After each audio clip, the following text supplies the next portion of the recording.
Bapa,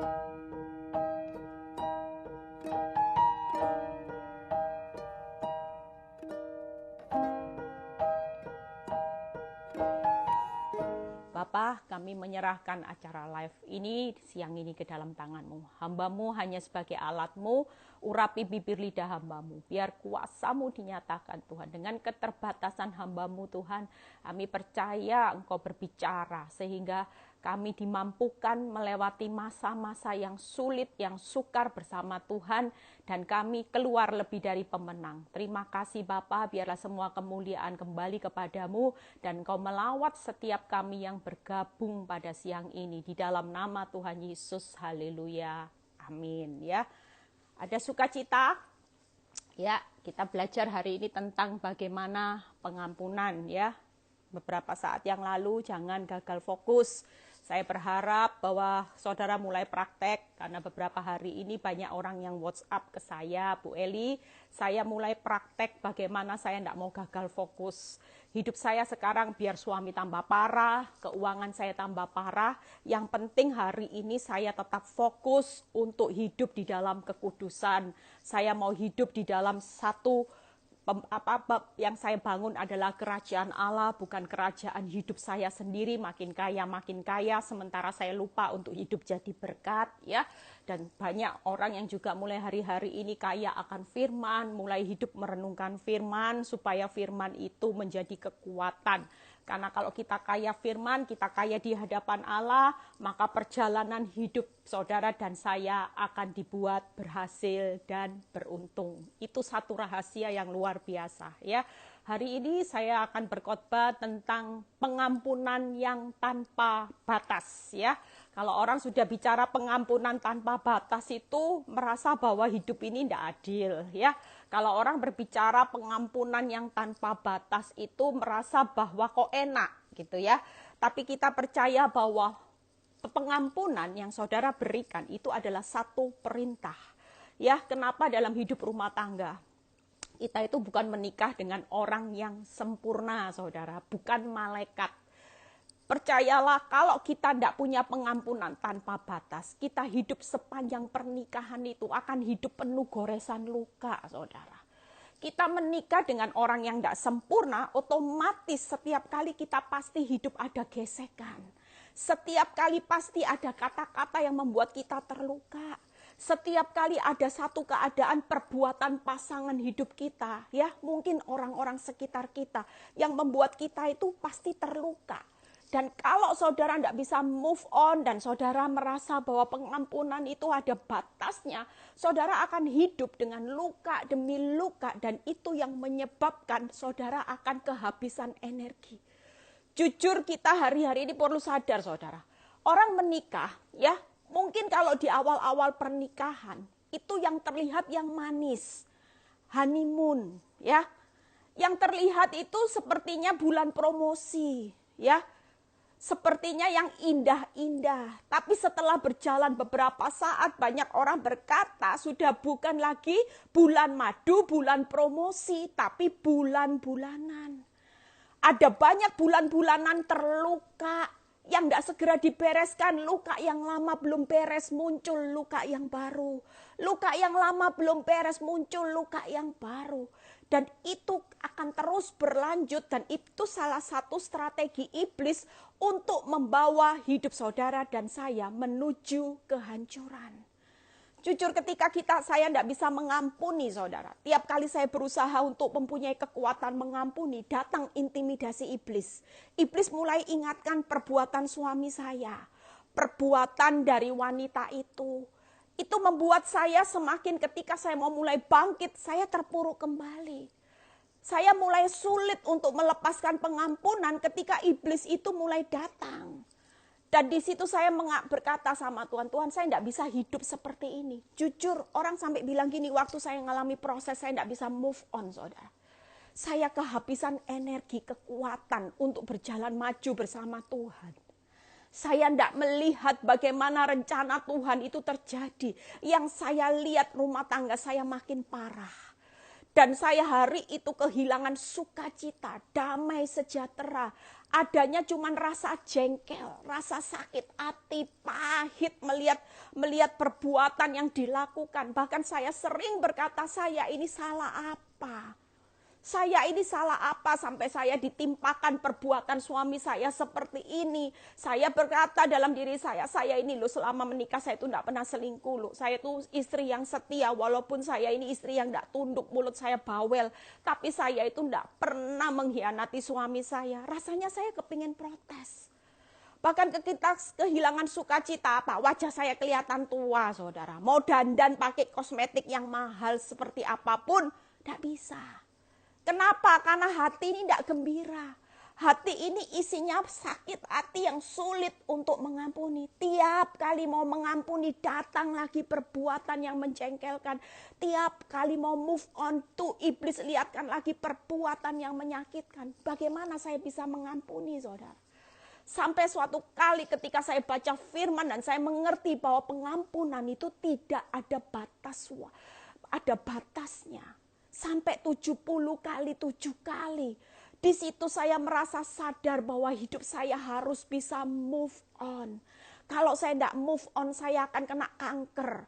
Saya akan kehilangan sukacita dan kehilangan yang terutama adalah berkat Tuhan atas kehidupan rumah tangga saya. Jujur, ketika saya mau khotbah tentang ini, saya diingatkan beberapa waktu yang lalu saya sudah pulihkan satu rumah tangga. Ya, ini saya begitu takjub dengan karya Tuhan. Makanya kalau ibu-ibu atau bapak-bapak yang bergabung pada siang ini, yang punya keadaan sesulit apapun jangan pernah menyerah. Saya didatangi seorang ibu yang hari itu, ibu ini masih cukup muda ya. Hari itu dia berkata gini, Bu Eli, saya hidup di dalam hari itu saya lihat mukanya kusuh.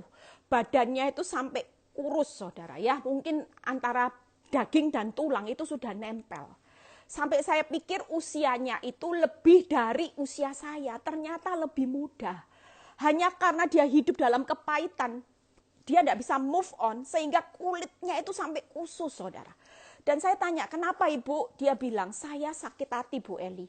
Karena selama ini saya tidak pernah mengetahui perjinahan perselingkuhan suami saya. Sampai akhirnya dia dengar suaminya punya 3 anak. Dan itu membuat dia terpukul. Sementara dia bilang gini, Bu Eli, kalau tidak saya balas dendam dengan suami saya mati, saya sulit untuk bisa membela diri saya. Kenapa? Karena saya mandul, saya sudah menikah dan saya tidak bisa punya anak. Ya, sedangkan suami saya dengan wanita itu punya 3 anak.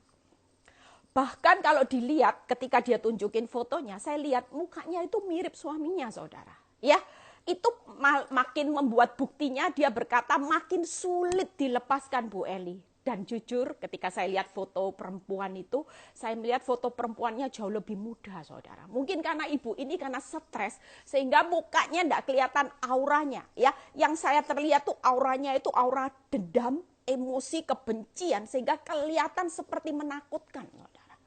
Dan ketika saya bertemu dengan ibu ini, singkat cerita saya bilang, ibu harus move on.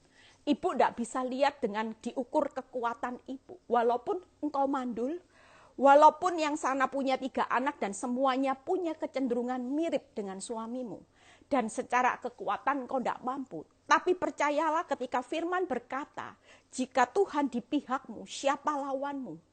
Engkau harus move on dengan melepaskan pengampunan. Walaupun kalau suamimu sudah diampuni berulang kali menyakiti hidupmu, engkau tetap harus melepaskan pengampunan. Singkat cerita, ketika saya bimbing dia, tidak mudah saudara ya. Karena ketika dia sudah melihat bukti suaminya makin terang-terangan. Itu membuat pukulan dalam hidupnya semakin terluka. Tapi ketika saya bilang ibu harus mampu, ibu harus lihat bahwa suami dan wanita itu bagian Tuhan. Bagian ibu hari ini bersihkan hati yang pahit, saya bilang. Lepaskan karena ini menghalangi karya Tuhan bekerja untuk memulihkan rumah tanggamu. Singkat cerita dia nurut saudara. Singkat cerita saya sudah tidak dengar beberapa saat dan dia berkata, iya Bu Eli, saya sudah mulai nuruti apa yang Bu Eli katakan. Dan saudara tahu ketika beberapa saat dia berjalan maju dengan bercucuran air mata sambil menabur benih pengampunan, pengampunan yang tiada batas, tidak hitung-hitungan. Saudara tahu apa yang terjadi hari ini? Dia dipulihkan Tuhan secara luar biasa. Tiba-tiba suaminya membuang wanita ini. Dan wanita ini sama anaknya sudah dilepaskan. Dan yang membuat saya takjub, dia cerita, Bu Eli, benar karya Tuhan. Kalau kita nurut pada akhirnya, hari ini suaminya cinta dia luar biasa. Walaupun masih dalam keadaan tidak bisa punya anak loh saudara. Dia sampai bilang hari ini mereka berdua kalau tidur saling berjabatan tangan, pegangan tangan.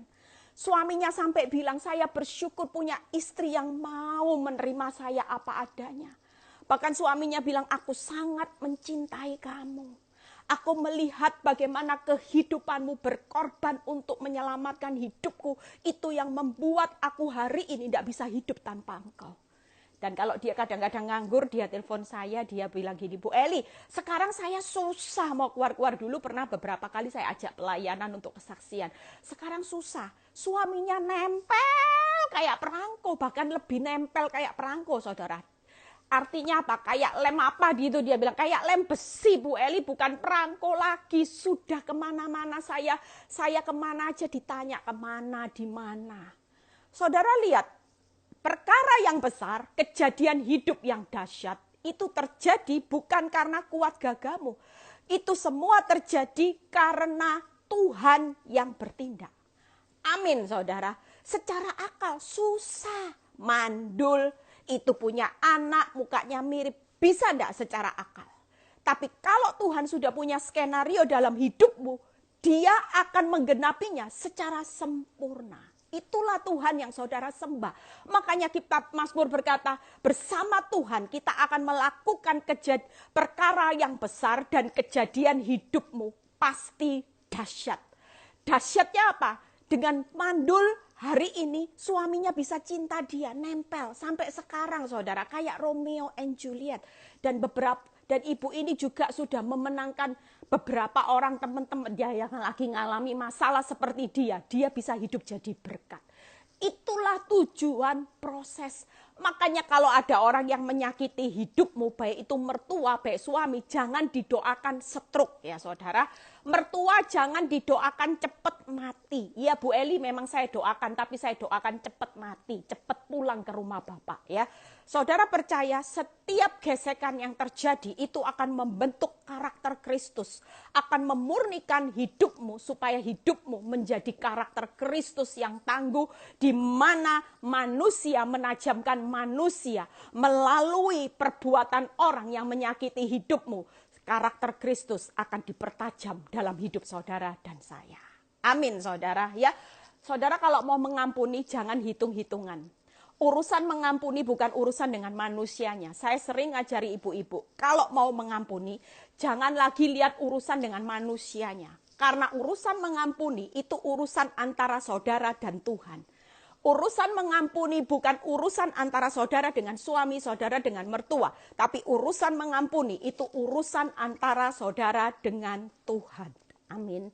Jadi kalau saudara urusan dengan Tuhan, lakukan yang terbaik.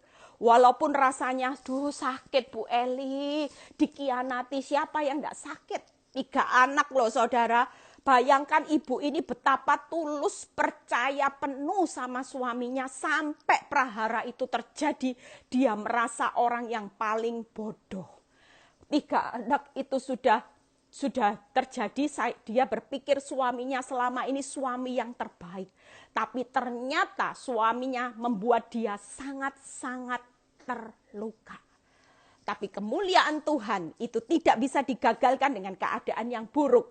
Selalu berakhir dengan happy ending. Ya, hari ini yuk kita percaya kalau kita mau mengampuni itu urusan saudara dan Tuhan. Ya, jangan hari ini hidup sebagai seorang rumah tangga. Ya, ibu-ibu kita ini berusaha menjadi seorang helper, bukan baper. Banyak ibu-ibu ya yang hari ini berfungsinya baper, bawa perasaan terus. Enggak, kita helper, kita penolong, kita harus kuat saudara. Amin saudara.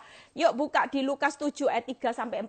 Ini ayat 2 firman ini yang membawa saudara mengerti bahwa pengampunan itu tanpa batas ya. Lukas 7 ayat 3-4. jagalah dirimu ya. Jikalau saudaramu berbuat dosa, tegurlah dia ya. Dan jikalau ia menyesal, ampunilah dia.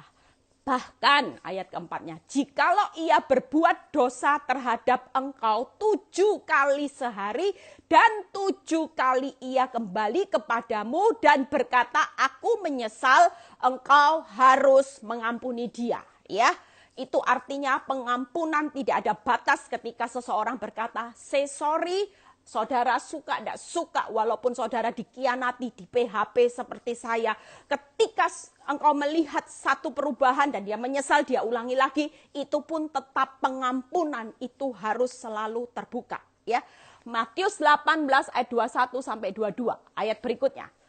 Kemudian datanglah Petrus berkata kepada Yesus, Tuhan, sampai berapa kali aku harus mengampuni saudaraku? Ini ayat yang tidak asing buat saudara dan saya.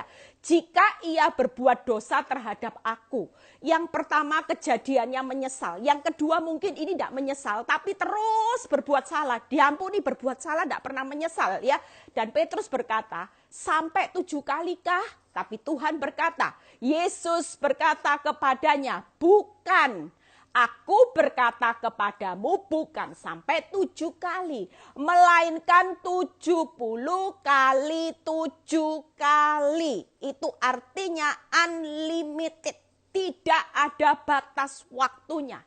Bahkan kalau saudara baca Matius 18 ayat 21 sampai 34 ya, di situ itu berkata apa? Hal kerajaan surga itu seumpama seorang hamba yang berhutang 10.000 talenta kepada raja. Dan dia memohon kepada raja untuk dibebaskan, rajanya bebaskan. Tapi kemudian ketika datang seorang hambanya yang cuman berutang 100 dinar, dia tidak bisa memaafkan bahkan menghukum hambanya. Kemudian malah marahlah raja dan akhirnya dia menghukum hamba yang jahat ini.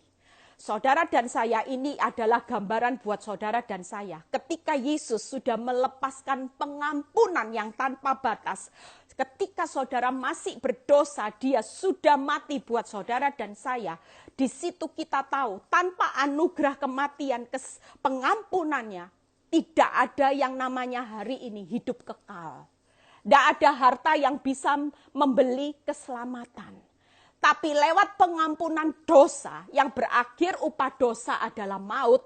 Tapi ketika Yesus hadir dalam dunia memberikan pengampunan yang besar yang saudara tidak bisa bayar dengan pengorbanan darahnya yang mahal. Itu mengingatkan saudara dan saya untuk melepaskan pengampunan kepada siapapun yang hari ini bersalah kepada saudara. Supaya apa? Yuk kita lihat 3 hal. Hari ini kalau saudara mau untuk bertahan dengan sakit hati, berpikirlah 1000 kali. Supaya hari ini orang yang tidak bisa melepaskan pengampunan. Ini gambaran firman Tuhan. Saudara, dari tadi kita lihat angka 7 ya. 7 kali, 70 kali, 7 kali. Itu artinya angka 7 adalah angka yang sempurna di dalam firman Alkitab. Dan hari ini pengampunan itu berbicara 7 sempurna. Artinya saudara dan saya punya tugas. Pengampunan yang sempurna adalah pengampunan yang tanpa batas.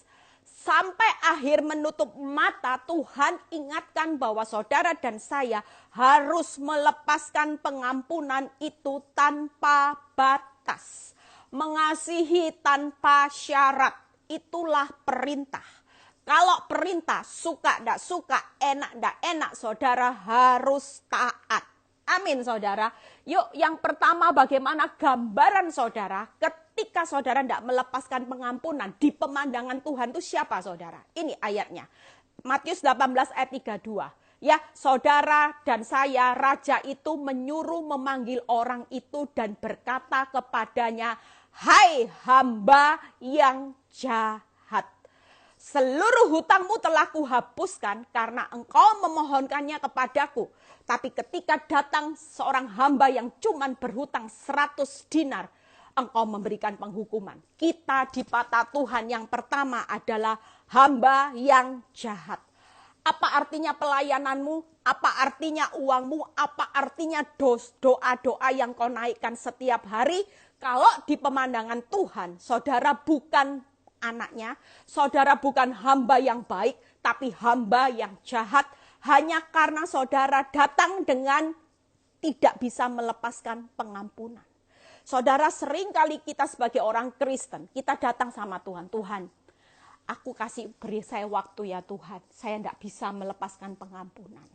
Tapi ketika saudara terus beri waktu, dan waktu itu tidak akan pernah tergenapi saudara. Kenapa? Karena begitu saudara mau melepaskan pengampunan, akan datang lagi iblis melihatkan perbuatan yang semakin jahat. Dan itu tidak akan pernah saudara bisa melepaskan pengampunan. Iblis akan dengan akal liciknya datang. Seperti saya dulu juga seperti itu. Ketika saya datang sama Tuhan, saya bilang gini, Tuhan kasih saya waktu. Beri saya waktu, terlalu sakit Tuhan, terlalu sakit. Saya nggak bisa. Begitu saya mulai melihat keadaan mulai baik-baik lagi, saya belajar, ya Tuhan saya melepaskan pengampunan. Tapi ketika ada keadaan yang tambah parah sampai suami saya punya anak 1, anak 2. Ketika seperti itu, saya tidak segera melepaskan pengampunan. Saya makin sulit, saudara. Dan itu akan menjadi jerat buat saya terikat, saudara. Hari itu saya sadar, saya tidak mau jadi hamba yang jahat. Ketika saya menghadap tahta kasih karunia, saya berdoa. Saya mau berdiri sebagai hamba yang baik, hamba yang layak di hadapannya, saudara. Amin, saudara. Yang kedua, ketika saudara tidak mau melepaskan pengampunan, saudara buka Matius 18 ayat 34. Maka marahlah tuannya itu dan menyerahkannya kepada algojo sampai ia melunaskan hutangnya. Sudah hamba yang jahat, hidup kita diserahkan kepada algojo. Artinya akibat dari rasa marah, tidak melepaskan pengampunan itu tadi. Ada kanker, ada rasa kebencian, ada rasa kehilangan sukacita. Saudara akan depresi dan saudara akan menghadapi berbagai macam algojo yang saudara ciptakan sendiri. Kalau hari ini saudara ambil keputusan pengampunan, algojo itu akan selesai, saudara. Tapi selama saudara berkata, beri saya waktu. Di waktu-waktu itu, selama saudara tidak bisa melepaskan pengampunan di mata Tuhan, saudara tetap hamba yang jahat. Saudara akan diserahkan kepada algojo. Yang ketiga, ruginya apa, saudara? Kita tidak akan diampuni. Ya, Matius 18 ayat 35. Maka Bapakku yang di surga akan berbuat demikian juga terhadap kamu apabila kamu masing-masing tidak mengampuni saudaramu dengan segenap hatimu. Hati-hati saudara, Tuhan melihat hati. Banyak anak Tuhan yang berkata bohong. Tuhan, aku mengampuni, tapi antara hati dan perkataan tidak sinkron. Mengampuni, tapi ketika lihat orang itu, saudara bisa geram, saudara tidak mau nyapa, saudara bahkan cenderung menjelek-jelekkan supaya orang lain benci terhadap dia. Saudara mulai sebarkan isu, fitnah, dan sebagainya. Saudara berkata, aku mengampuni. Lihat firman berkata, dengan segenap hatimu. Apabila kamu masing-masing ya tidak mengampuni dengan segenap hatimu, Bapakmu di surga juga akan berbuat demikian. Jadi betapa ruginya kalau hari ini saudara tidak bisa melepaskan pengampunan secara tulus. Hari ini tanpa batas, tulus sudah. Karena urusan mengampuni bukan urusan saudara dengan manusianya, tapi urusan saudara dengan Tuhan.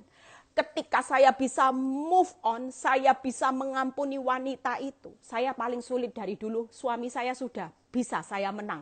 Tapi ketika saya melihat perbuatan wanita yang berusaha merusak rumah tangga saya dengan mempost semuanya di media sosial, membuat anak-anak saya terluka, membuat saya malu, keluarga saya aib, itu membuat pukulan yang membuat saya tidak bisa mengampuni wanita itu. Saya berkata keterlaluan Tuhan, keterlaluan. Cukup buat saya. Saya sudah ngampuni loh Tuhan, saya sudah tidak pernah labrak. Saya lo tidak pernah Tuhan pukul dia, saya tidak pernah hajar, tidak pernah jambak, saya tidak pernah Tuhan. Tapi dia keterlaluan. Dia membuat aib keluarga saya sampai diketahui banyak orang. Itu yang membuat saya tidak bisa mengampuni. Sampai suatu kali Tuhan berkata, Eli, musuhmu bukan darah dan daging, tapi roh jahat di udara. Aku tidak pernah mengajari engkau untuk benci kepada manusia. Orang wanita itu adalah orang yang aku kasihi. Aku mati buat wanita itu. Ketika dia bertobat, aku dan seluruh malaikat surga tetap bersorak-sorai. Itu satu rema yang membuat saya sadar. Saya bisa hari itu seperti itu karena semua tipu daya iblis. Kenapa saya tidak membenci perbuatan iblis. Dan saya bangkit untuk melepaskan pengampunan. Supaya saya menjadi hamba yang baik di hadapan Tuhan. Saya tidak diserahkan kepada algojo. Dan saya mendapat pengampunan dari Bapa di surga. Mulai belajar nata hati, saudara. Tiap kali ada bukti yang membuat wanita itu ya dengan buktinya post di media sosial. Teman saya mungkin datang, ada orang kepo-kepo yang kirim saya foto. Dulu saya emosi. Setelah saya mulai move on, saya tahu dia bukan musuh saya. Musuh saya adalah semua tipu daya iblis yang berusaha mencuri, membunuh, membinasakan saya melalui perbuatan wanita itu. Sehingga saya tidak menikmati berkat dan rencana Tuhan. Saya mulai berkata buat orang yang kepo-kepo, oh maaf, saya mulai hari ini tidak ada kepentingan dengan wanita itu. Kamu boleh kirim saya bukti apapun, saya tidak akan terkontaminasi hati saya. Saya sudah lepaskan pengampunan buat wanita itu. Saya sudah serahkan perbuatan wanita itu akan berurusan dengan Tuhan. Saya sendiri akan berurusan dengan Tuhan. Saya memberikan pengampunan karena saya tahu bahwa saya adalah anak Tuhan yang harus bertanggung jawab dalam setiap perbuatan saya sebagai anaknya. Dan di situ ketika orang mulai memberikan saya bukti, saya mulai tidak terkontaminasi. Hati saya tetap tulus untuk mengampuni. Saya mulai belajar berjalan maju. Saya bilang sama Tuhan, it's okay Tuhan. Kalaupun ada hal yang paling buruk, aku tidak akan pernah gagal berespon. Aku tidak pernah gagal fokus. Aku tetap akan menjaga ketulusan hatiku untuk mengampuni supaya aku di hadapanmu menjadi hamba yang baik, yang layak di hadapanmu. Amin saudara, 3 hal yang saya akan bahas cepat ya.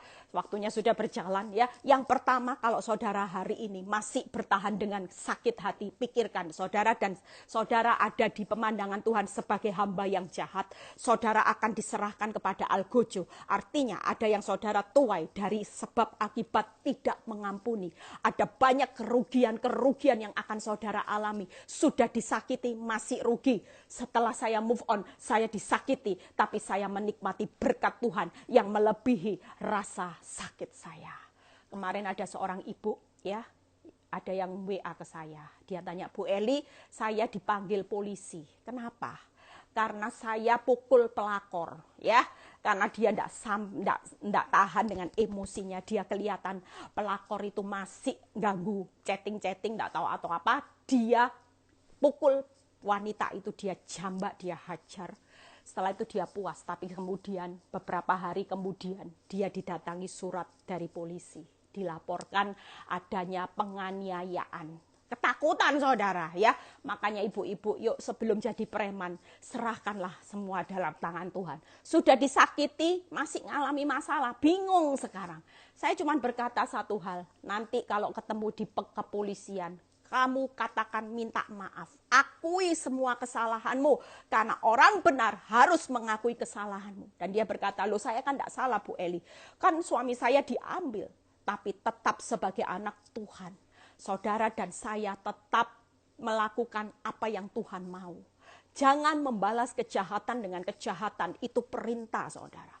Kalau saudara hari ini dijahati suamimu diambil dan saudara balas dengan pukul, itu berarti saudara sudah salah di hadapan Tuhan. Saya cuma berkata buat ibu, maaf ada telepon masuk ya, ketemu di kantor polisi, ya. maaf, ketemu nanti di kantor polisi, tetap minta maaf saya berkata ya. Jangan sampai kamu hari itu bersikekekeh mengutarakan bahwa kamu salah, aku benar. Enggak. Kita sebagai anak Tuhan belajar kerendahan hati. Akui memang aku salah. Aku sempat emosi karena enggak tahu hari itu emosiku enggak labil. Dan tiba-tiba secara daging aku bisa pukuli kamu. Hari ini aku datang, aku minta maaf. Itulah anak Tuhan yang gentle, saya bilang. Kalau saudara bisa melakukan seperti itu, pengampunan Tuhan itu akan membawa seseorang kembali mengenal juru selamat. Ya, saudara dan saya, yuk yang pertama, sebagai hamba yang jahat. Matius 5 ayat 24. Ya, hari ini pikirkan kalau saudara mau benci mantik ya Bu Eli, jangan sudah. Percayalah itu strategi iblis, selalu berusaha untuk menunggu waktu. Tapi pada waktunya saudara tidak akan bisa move on. Hari ini juga lepaskan pengampunan. Sesakit apapun, hari ini katakan aku mau melepaskan pengampunan, walaupun itu sakit dan banyak kerugian air mata yang sudah diperbuat orang itu. Tapi hari ini aku putuskan, aku mau melepaskan pengampunan karena banyak telepon masuk, maaf ya saudara. Ini urusan antara aku dan Tuhan. Ya, saudara dan saya hari ini, yuk kita semua sebagai hamba yang baik. Ini Matius 5 ayat 24, betapa ruginya kalau di pemandangan Tuhan, saudara sebagai hamba yang jahat. Tinggalkanlah persembahanmu di depan mezbah itu, dan pergilah berdamai dahulu dengan saudaramu, lalu kembali untuk mempersembahkan persembahan itu. Artinya kalau hari ini saudara tidak bisa melepaskan pengampunan, saudara tidak layak untuk memberikan persembahan doa saudara, semuanya hanya ngambang saudara. Tidak sampai ke hadirat Tuhan. Makanya firman Matius 5 ayat 24 berkata, tinggalkan persembahanmu, pergi berdamai dahulu, baru. Makanya jangan pernah menunda kata-kata pengampunan. Saya kalau diingatkan Tuhan tadi, kamu loh ya habis marahi pembantumu. Walaupun itu pembantu memang salah. Tapi karena kadang-kadang emosi saya mungkin ngomong, kamu ini gimana dan sebagainya. Saya sebelum berdoa, saya langsung WhatsApp pembantu saya atau telepon. Mbak, tadi kalau saya salah, omongan saya kasar, saya minta ampun ya, saya minta maaf. Itu saya lakukan walaupun saya sebagai majikan yang dia salah, saya gaji dia, saya marahin dia. Tapi kalau saya sadar ada kata-kata saya yang menyakitkan, saya segera langsung setelah itu baru saya berdoa. Supaya apa? Supaya persembahan saya di hadapan Tuhan itu baunya harum, saudara. Amin saudara, ini perkara kecil, tapi saudara harus belajar dari perkara yang kecil supaya saudara dipercayakan perkara yang besar.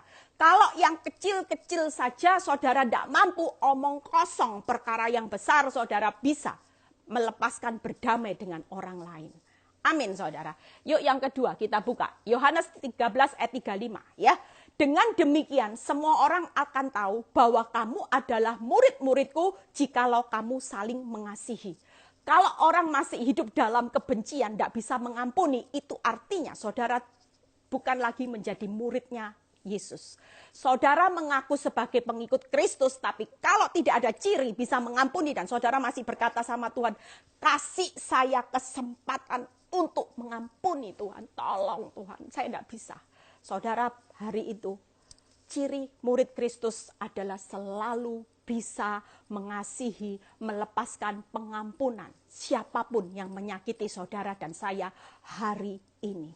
Amin saudara. Yuk buka lagi. Ya, saya kasih ayat beberapa supaya saudara mulai terbuka pikirannya. Hari ini baca firman supaya saudara sadar, iya ya, aku tidak mau Tuhan hari ini, aku tidak mau kalau aku tidak layak di hadapanmu. Aku tidak mau kalau di hadapanmu aku bukan jadi murid yang baik. Aku tidak mau Tuhan. Aku sekali mau jadi pilihanmu menjadi murid-muridmu yang spesial.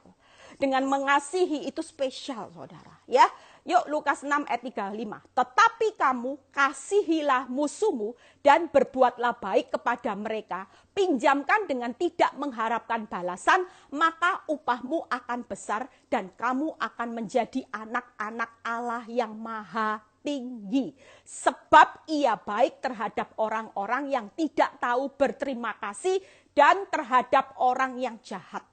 Belajar karakter Kristus kalau saudara menjadi anak-anak Allah yang maha tinggi adalah salah satunya adalah mengasihi musuh, berbuat baik tidak mengharapkan balasan, maka upahmu besar.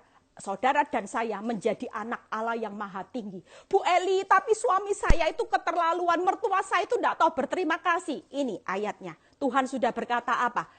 Sebab ia baik terhadap orang-orang yang tidak tahu berterima kasih dan terhadap orang-orang yang jahat. Yesus sudah memberikan keteladanan. Dia baik, dia tetap mengampuni, dia tetap mengasihi orang-orang yang tidak tahu berterima kasih dan yang tetap berbuat jahat terhadap saudara dan saya.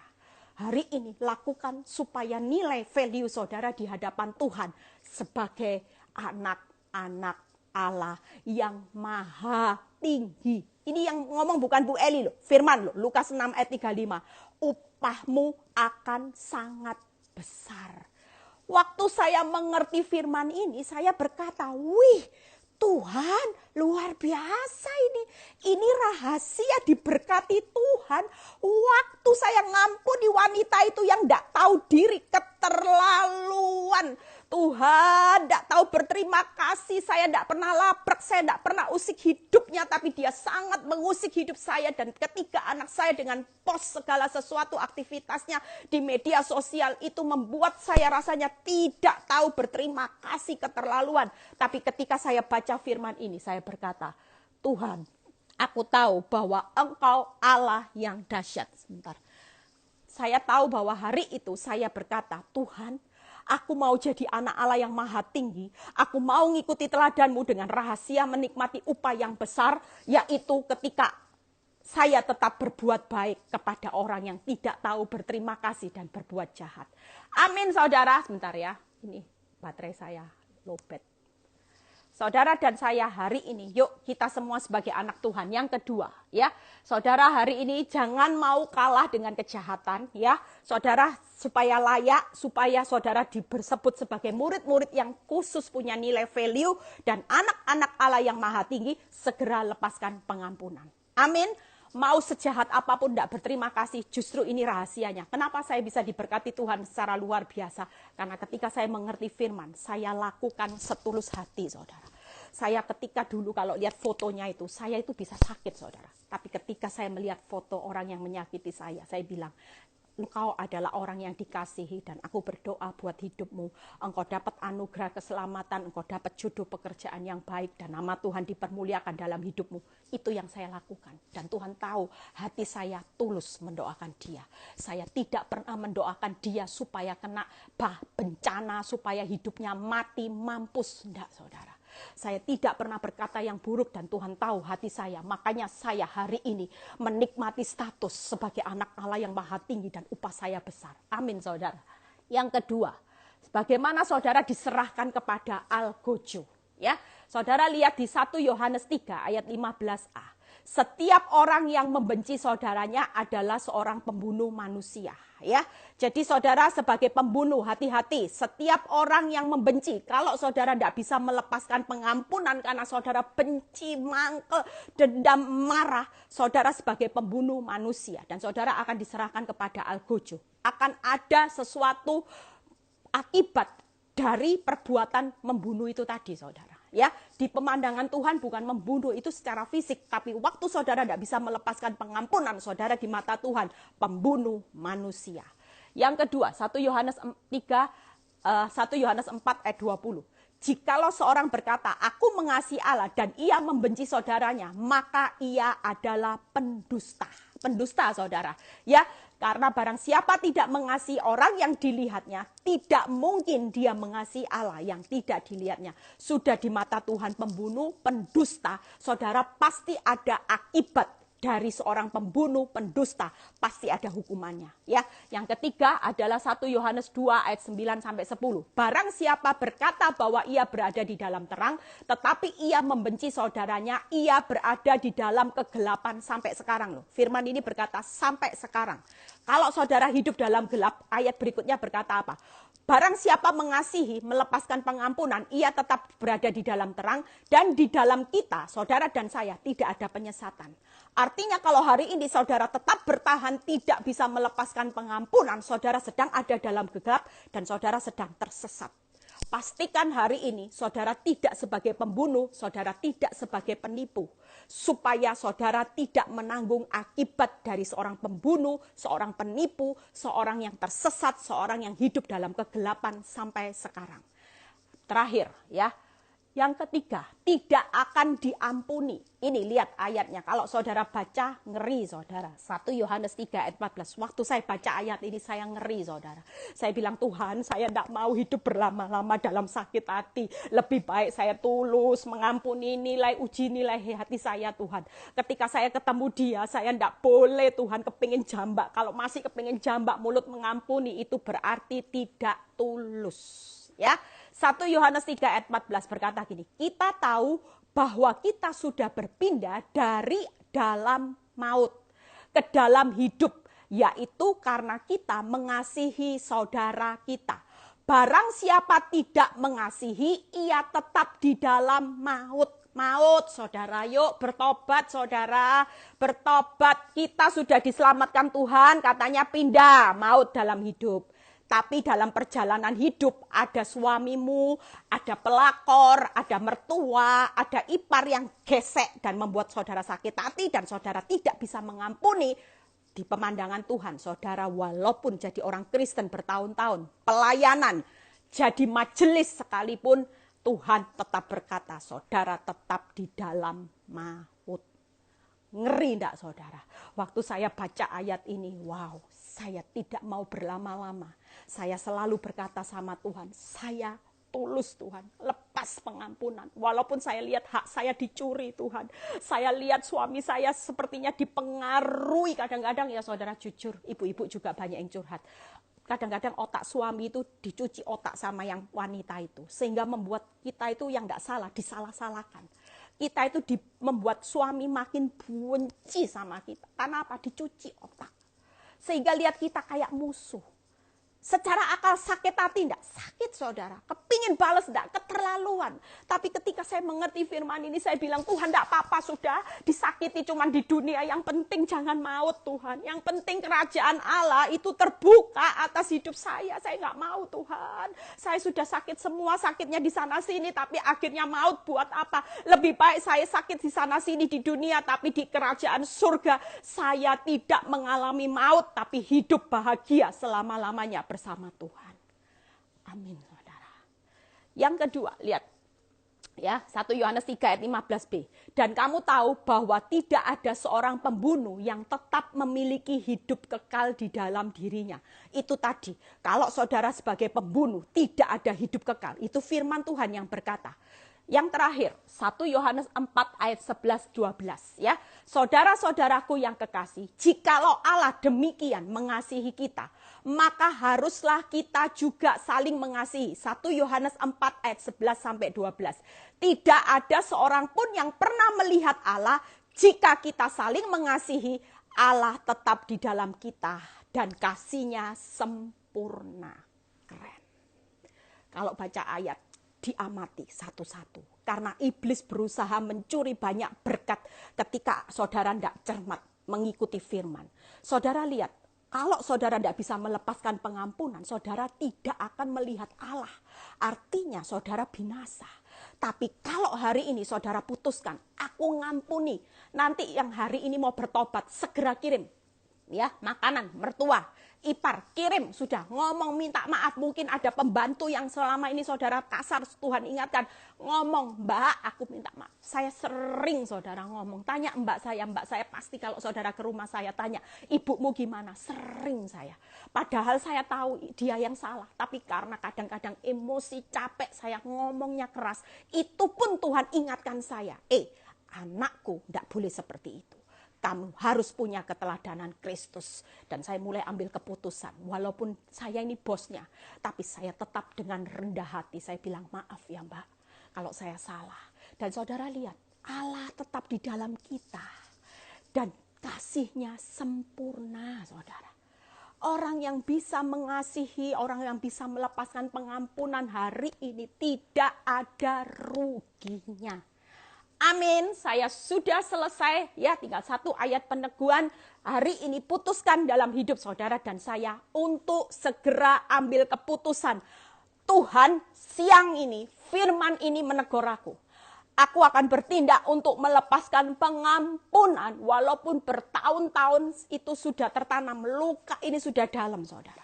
Luka ini sudah mengangap dan sulit rasanya seperti ibu itu tadi. Waktu kedapatan suaminya selingkuh dengan 3 anak. Itu luka yang tidak main-main, saudara. Bahkan rasanya dia kepingin bunuh.